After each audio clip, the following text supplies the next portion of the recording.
Monsieur le ministre, merci infiniment de nous recevoir. Alors pour les rares personnes qui ne vous connaîtraient pas, vous avez été notamment député élu dans le Vaucluse, député représentant les Français de l'étranger, et puis vous avez été ministre des Transports de 2010 à 2012 sous le quinquennat de Nicolas Sarkozy. Vous ne pouvez pas être présent physiquement donc à la table ronde organisée par le Cercle Anjou Conférence le 27 mars à Angers, et vous avez accepté de nous recevoir pour répondre aux mêmes questions que celles auxquelles les autres participants répondront. Merci infiniment de votre accueil et de votre participation. Merci.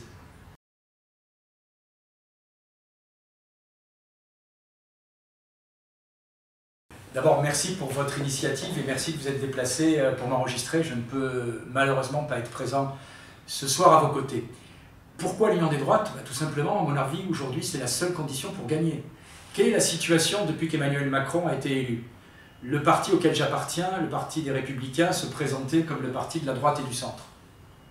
Mais force est de constater que depuis les présidentielles et les législatives, le centre a choisi d'aller ailleurs.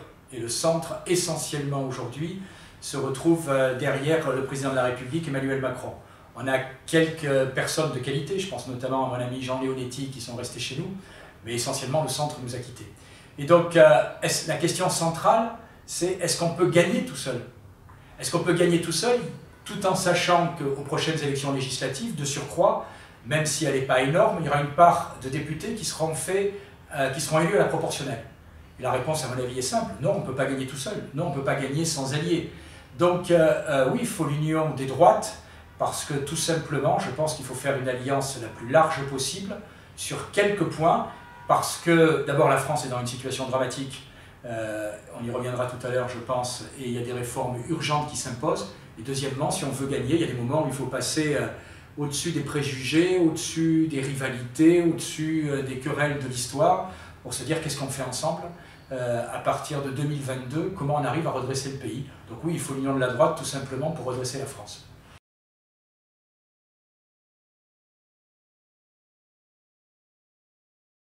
Avec tous ceux qui partagent, j'allais dire, les mêmes valeurs. Une fois qu'on a dit les mêmes valeurs, chacun met ce qu'il veut derrière le mot valeur.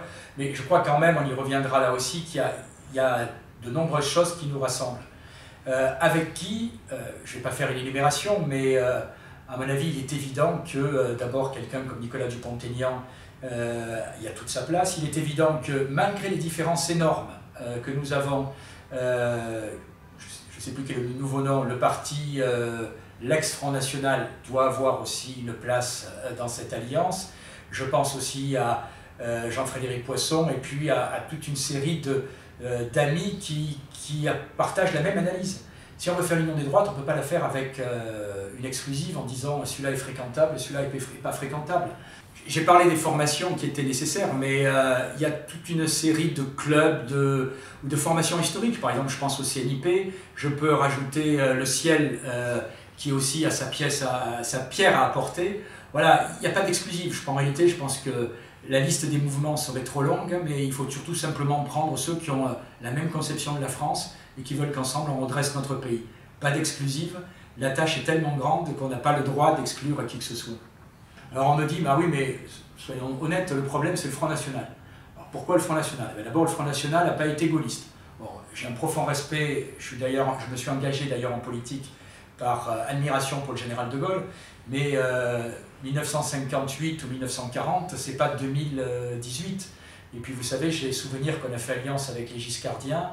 Si ma mémoire est bonne, c'était pas M. Giscard d'Estaing qui avait appelé à voter contre un certain référendum qui a entraîné le départ du général de Gaulle. Vous savez, les querelles de l'histoire, on peut les ressasser. Donc, à mon avis, il faut prendre sans aucune exclusive tous ceux qui sont d'accord sur quelques points qu'on soulèvera tout à l'heure pour la période présente. Voilà. Ensuite, je pense qu'il faut aussi savoir qu'au niveau des Républicains, moi j'écoute le discours de Laurent Wauquiez, j'ai soutenu Laurent Wauquiez, je continue à soutenir Laurent Wauquiez. Mais je pense qu'il ne suffit pas de dire la droite est de retour. Il faut se libérer, si vous me permettez. Qu'est-ce que je veux dire par là? Laurent Wauquiez tient un discours et a des propositions de droite qui sont comparables d'ailleurs à celles de Nicolas Sarkozy en son temps. Sauf qu'on continue à rester dans une sorte de carcan moral de la gauche qui nous dit, voilà, mais celui-là n'est pas fréquentable, celui-là est fréquentable. Il y a en réalité, depuis le cordon sanitaire qui a été mis en place par François Mitterrand autour du Front National, aujourd'hui, plus personne n'ose le franchir.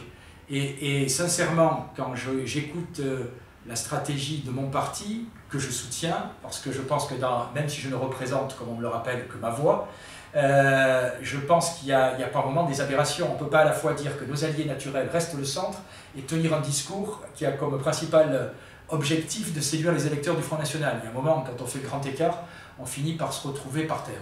Donc voilà, à mon avis, il faut tout simplement tous ceux qui partagent les mêmes valeurs, le même projet pour les prochaines élections présidentielles et législatives, voilà, et sans exclusive, parce que si on veut gagner, il ne faut pas commencer par exclure un tel ou un tel en fonction de ce qui s'est passé il y a 20 ans.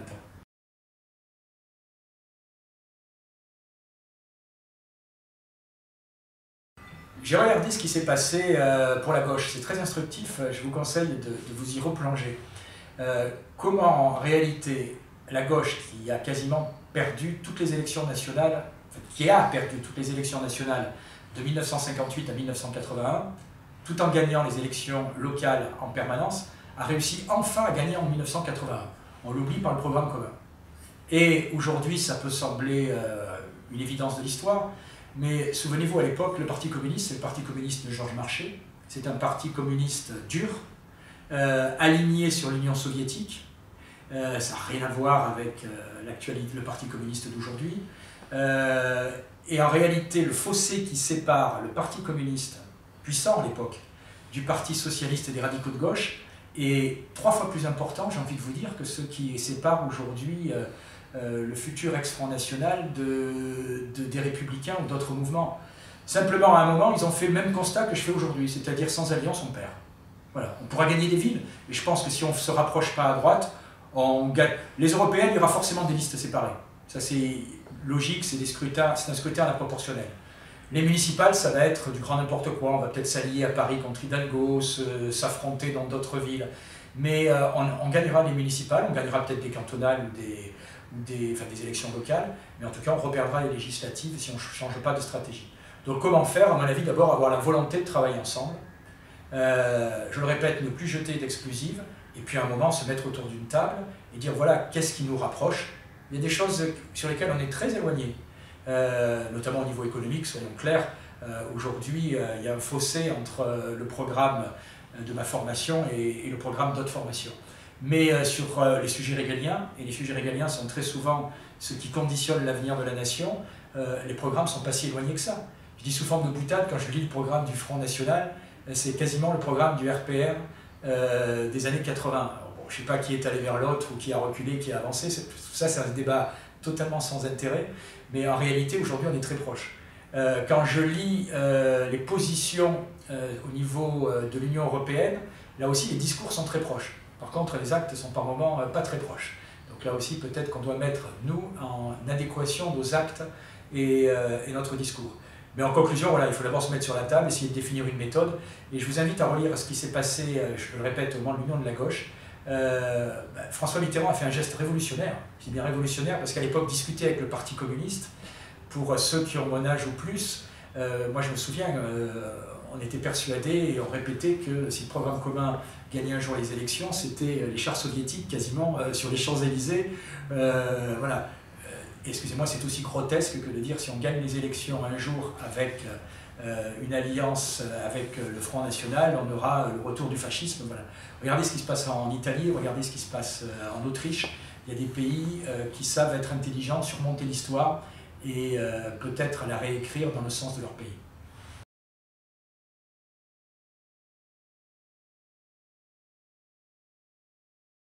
C'est toujours délicat de dire pourquoi ces 5 propositions et pourquoi pas d'autres. Je le répète, au niveau économique, il y a un fossé sur lequel on doit travailler parce que nos programmes sont très, très éloignés. Par contre, il y a 5 propositions, je pense, sur lesquelles on peut tomber tout à fait d'accord parce qu'en réalité, nos programmes sont très proches. Et en réalité, quelle que soit cette proposition, très souvent, c'est reprendre tout simplement le contrôle de notre destin et le contrôle de notre pays. La première, c'est pas une obsession, mais je pense qu'on a franchi un cap concernant l'immigration. Moi, j'ai travaillé pendant des années sur l'immigration quand j'étais parlementaire. À l'époque, on était sur des flux de 100 000 par an. Aujourd'hui, l'année dernière, on a été sur 370 000. On a changé de dimension. On a changé de dimension et à mon avis, on n'est pas du tout dans une poussée. On est on est au début d'un phénomène qui ne peut que s'amplifier compte tenu de la pression démographique des continents voisins. Aujourd'hui, soyons clairs, quand on regarde les pays d'immigration, ça n'a plus rien à voir avec la Syrie. Et donc, je pense que d'abord, la première mesure consiste à reprendre le contrôle de nos frontières si l'Europe refuse de prendre le contrôle de ses frontières. Moi, je reste partisan d'une politique européenne dans certains domaines. Mais force est de constater qu'entre M. Orban et Mme Merkel, ce n'est pas la même politique. Voilà. M. Orban prouve qu'on peut maîtriser, si on en a la volonté politique, ses frontières. Voilà. L'idéal, c'est de le faire ensemble, parce qu'on a un espace commun. Mais si cela est impossible, et je crains que cela soit impossible aujourd'hui, en réalité, il faut tout simplement qu'on reprenne vraiment le contrôle de notre politique migratoire, parce que qu'est-ce que c'est qu'une nation? C'est un territoire, c'est une population, et c'est une civilisation. On est en train progressivement de perdre le contrôle de cette population. 370 000 par an, on sera rapidement dans quelques années à 500 000. Là, c'est un accélérateur énorme. Donc premier point, je pense, un accord sur une politique d'immigration. Deuxième point, un accord sur une politique de sécurité. La sécurité, je parle de la petite délinquance dans ce pays, a atteint un niveau hallucinant. Aujourd'hui, on ne s'émeut de plus rien. La moindre agression devient quasiment une banalité. Et en réalité, on voit que ce gouvernement continue un peu la politique de Mme Taubira, c'est-à-dire, finalement, on a trop de prisonniers dans les prisons, donc vidons les prisons au lieu de construire des prisons, au lieu de faire respecter la loi. Certains vont trouver que je suis provocateur, mais il y a une formule que j'aime bien d'un président qui peut-être d'ici là aura été réélu président de la République en Russie, qui s'appelle Vladimir Poutine, qui disait qu'il faut rétablir la dictature de la loi. Parce que la dictature de la loi, c'est aussi ce qui protège le plus faible. Et aujourd'hui, en matière de sécurité, la permissivité a atteint un tel niveau que cette petite délinquance est en train d'exploser, de pourrir la vie des gens, et on est en train de baisser les bras. Les dernières déclarations de M. Macron sont un exemple, j'allais dire, c'est un dérivé light de la politique de Mme Taubira. Donc on doit trouver un accord là-dessus, notamment par exemple, le cas de la récidive doit être immédiatement sanctionné, les prisons ont à peu près 15% de mémoire de délinquants étrangers, l'idéal c'est quand même de les renvoyer dans leur pays pour purger leur peine. Et d'autre part, je crois qu'il ne faut pas hésiter à rétablir la double peine. Alors je le dis très clairement, je fais partie de ceux, et c'est une erreur, parce que dans sa carrière, des fois on peut reconnaître qu'on a fait des erreurs. Je fais partie de ceux qui, à la demande de Nicolas Sarkozy, avaient voté non pas cette suppression de la double peine, elle existe toujours, mais enfin ces aménagements de la double peine qui font qu'en réalité elle est quasiment plus appliquée. Voilà, avoir une politique de sécurité très claire. Ensuite, je pense qu'il faut lutter contre l'islamisation de notre pays, pour être très clair. Voilà, chaque religion a sa place, mais on est quand même un pays qui a des traditions, qui a ses racines d'origine catholique, judéo-chrétienne. Chaque religion doit pouvoir exister, mais il y a quand même un certain équilibre à respecter, une certaine laïcité. Mais moi, je suis un peu contre la laïcité militante, parce qu'après, on en arrive à...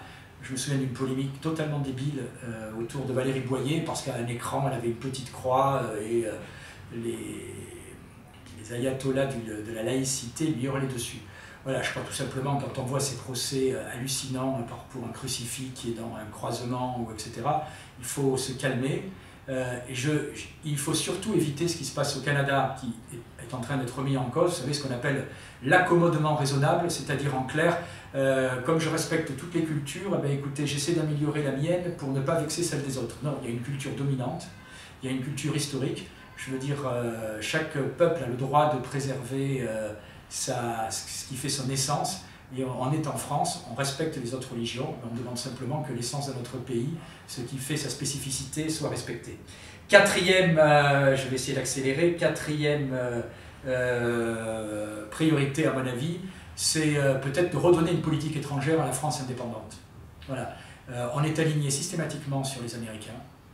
Et en plus dans une guerre économique qu'on sous-estime. Je vous invite à voir l'excellent film qui a été fait, vous le trouvez sur YouTube, sur la reprise de Alstom et comment il y a une vraie guerre économique sur nos fleurons, et comme par hasard cette guerre économique est menée par les Américains qui sont nos alliés, qui sont nos amis, mais qui ne font pas de cadeaux et qui eux savent défendre leurs intérêts, ben, il faut qu'on ait la même chose, on fasse la même chose. On a des alliés, on a des amis, mais dans cette guerre, il faut aussi d'abord penser aux intérêts de la France, aux intérêts de notre pays, aux intérêts de nos emplois. Et puis aussi, je pense que sur la scène internationale, il faut arrêter ces leçons de morale permanentes qui font la joie de Bernard-Henri Lévy. Il y a un moment où il faut choisir son camp, et choisir son camp, ça veut dire choisir là où est l'intérêt de la France. Je prends un exemple très concret, ce qui va peut-être choquer certains, mais en Syrie, le président actuel n'est pas un modèle. Mais c'est l'intérêt de la France qu'il gagne la guerre, parce que avoir la guerre gagnée par les Daesh et les djihadistes qui heureusement sont en train de perdre, c'est la pire des solutions pour la France. Quand je vois les rapports et les sanctions qui pèsent sur la Russie, en réalité on s'aborde une partie de notre agriculture, ça ne change strictement rien à l'économie russe, puisque maintenant elle s'est installée dans ces sanctions qui lui ont même servi à se protéger dans certains domaines. Donc voilà, il faut retrouver une politique indépendante avec comme premier critère, non pas de faire plaisir à trois intellectuels, mais tout simplement de retrouver le sens de l'histoire et de l'intérêt de notre pays. J'oublie un dernier point qui est à mon avis la politique de la justice. On est parler de sécurité comme je l'ai fait, c'est bien, mais en réalité le dernier maillon, c'est la justice. Et on a une justice aujourd'hui qui a très peu de moyens et qui doit vraiment, je pense, d'abord retrouver des lois qui permettent tout simplement que le délinquant soit sanctionné, retrouver un certain nombre de moyens, et puis aussi retrouver une justice où l'État, tout en respectant l'indépendance des magistrats, ose affirmer une direction. Voilà. Quand je vois un certain nombre de décisions judiciaires, je tombe des nues. Quand j'étais parlementaire, j'avais sorti, en termes de provocateur, le guide du routard du sans-papier. Voilà. Parce qu'en réalité, quand vous êtes arrêté par la police ou la gendarmerie française, quand vous êtes sans papier, selon que vous êtes jugé à Bobigny, à Toulouse ou à Nîmes, vos chances d'être expulsé passent de 1 à 4. C'est totalement anormal. Quand on voit certaines décisions rendues au niveau de la délinquance du quotidien, là aussi on a des choses totalement aberrantes. Donc je pense qu'il faut d'abord redonner aussi un peu de moyens à la justice, qui à l'heure actuelle sincèrement en manque. Là c'est une critique à la fois pour la gauche et la droite. Et dans ces priorités, il y a immanquablement reconstruire des prisons. La solution, ce n'est pas de libérer les délinquants, c'est par moment de mettre en prison tous ceux qui doivent y être.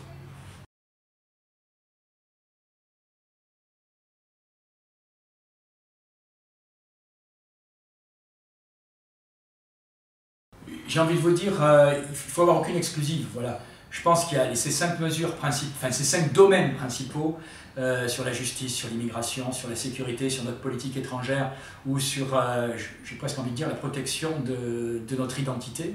Voilà. Après, on a des désaccords énormes sur des sujets, notamment économiques. Voilà, je le dis en toute amitié, quand je vois le Front National expliquer qu'on peut retourner à la retraite à 60 ans, je voudrais bien qu'ils aient raison, mais malheureusement on ne peut pas.